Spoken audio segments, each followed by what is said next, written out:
अच्छा, महिलाओं को ना सबसे ज़्यादा रोग होता है, अधिकांश स्त्रियों को कमर का दर्द।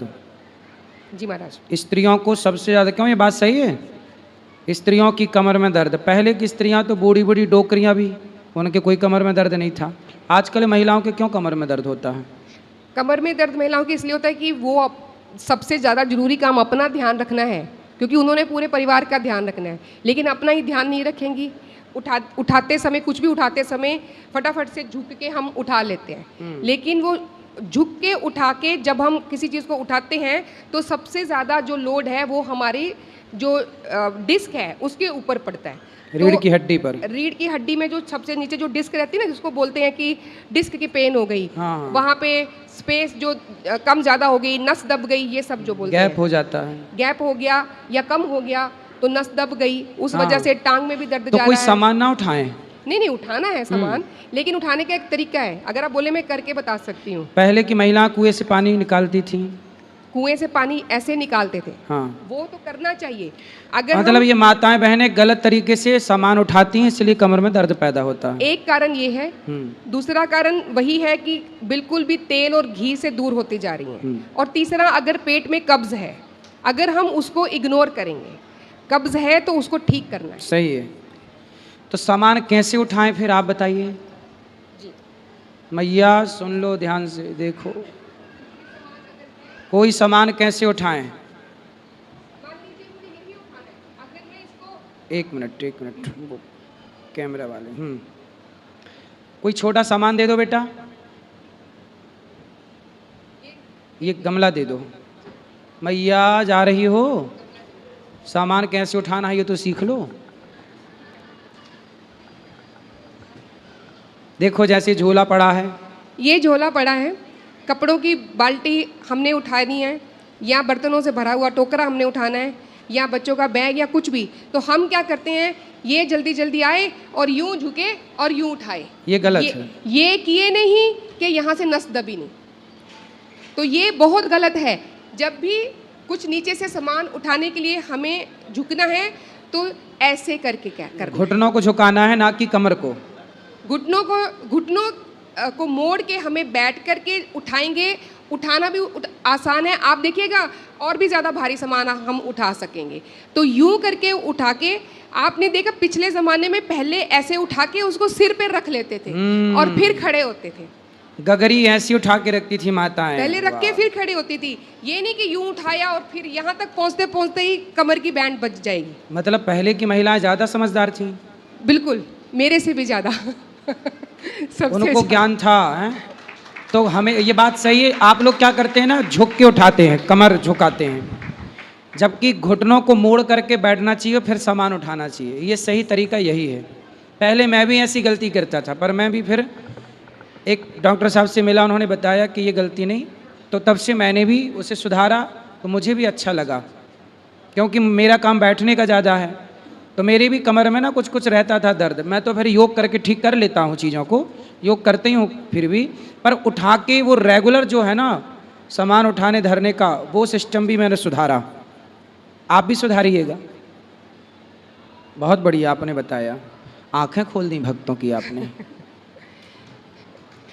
चलिए, और कुछ आपको बताना है, बताइए क्या करें। सामान्य जिंदगी जीवन जीने वाले ये भक्त लोग, हम लोग क्या करें कि सदा स्वस्थ रहें।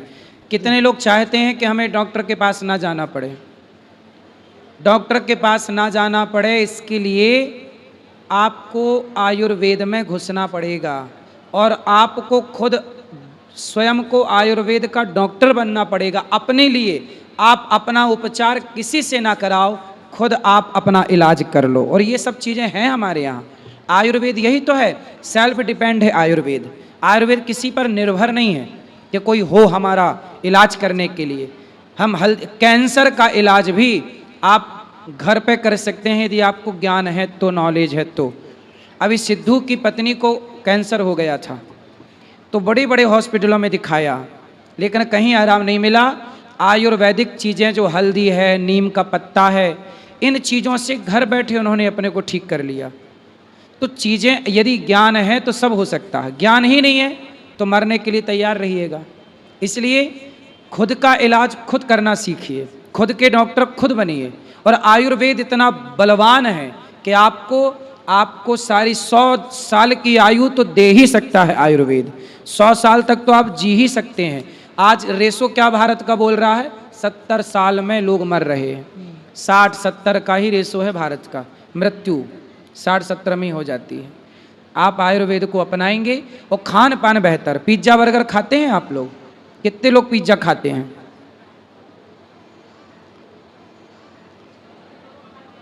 पिज्जा खाती हो मैया? पिज्जा खाना मतलब जहर खाना है। पिज्जा बर्गर चाउमीन में एक पदार्थ डाला जाता है जो लिक्विड फॉर्म पे होता है, जैसे टमाटर सॉस की तरह कुछ और भी डलता है। वो बताते हैं, एक भाई ने जो बेचता है उस पदार्थ को, उसने बताया मेरे को प्रश्नोत्तरी में कि महाराज MST, मोनोसोडियम ग्लूटामेट। हाँ। अब सोचिए वो जहर है, वो खुलेआम जहर है। क्या है आप बताइए जरा। वो मोनोसोडियम ग्लूटामेट एक चीज होती है जिसको जो एक खास तरह की खुशबू आती है ना, जिससे सूंघते ही हम जिसमें भाग के चले जाते मतलब हैं। उसमें डलता है ये पिज्जा बर्गर में? जी हाँ, उसमें वो फ्लेवर देने के लिए डाला जाता है। और ये कितना नुकसानदायक है?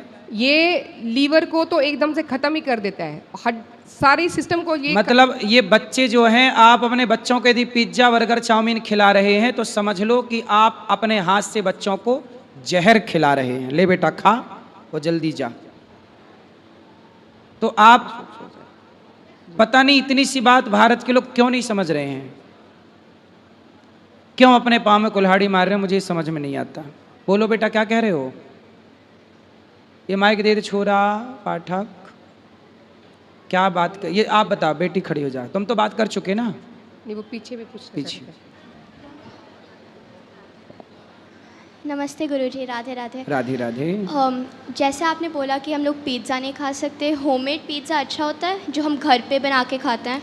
हाँ, घर पे बनाओ तो आप घर पे वो फ्लेवर वाली चीज़ जो बताई गई वो तो डालते नहीं होंगे आप लोग। हाँ वो क्यों डालेंगे? घर पे जो बना के खाना है बेस्ट है, खाओ। सत्तू खाया करो। हाँ जी। सत्तू खाती हो? हाँ जी। सत्तू मन मिट्ठू, कब घोरूं कब खाऊं, खाया करो। Thank you. जो पिज़्ज़ा आपने बोला ना, उसमें मैदा रहता है। अगर हम लोग खुद का बेस बनाते हैं, आप अगर जो मिलेट्स रहते हैं उसका बेस बनाकर अगर आप खाएंगे तो वो सही है। तो उसको आप बेक करके खा। तंदूर, हमारे तो तंदूरी रोटियां खाते थे। और एक बात मैं और बोलना चाहूँगी, सभी ने हाथ खड़ा किया कि कोई डॉक्टर के पास नहीं जाना चाहता। तो हम जब छोटे थे तो हमारी नानी दादी हमें बताती थी कि पैर गरम, पेट नरम, सिर ठंडा।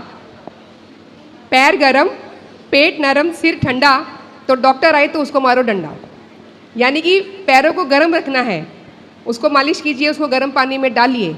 पेट नरम रहना चाहिए, ज़्यादा नहीं खाना। केवल 2 वक्त की रोटी हमारे शास्त्रों में, हमारी कहानियों में, हमारी लड़ाइयों में, हमारे तानों में, हमारे मुहावरों में है।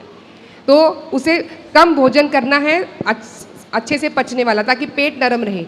और सिर को ठंडा रखना है, इस सिर को कभी हीट नहीं देना है, और इसमें दिमाग भी ठंडा रखने की बात कही है। अगर ये 3 चीज़ हैं तो फिर हमें डॉक्टर के पास जाने की जरूरत नहीं। इसलिए शंकर जी की जटा में गंगा है, ताकि दिमाग ठंडा हो।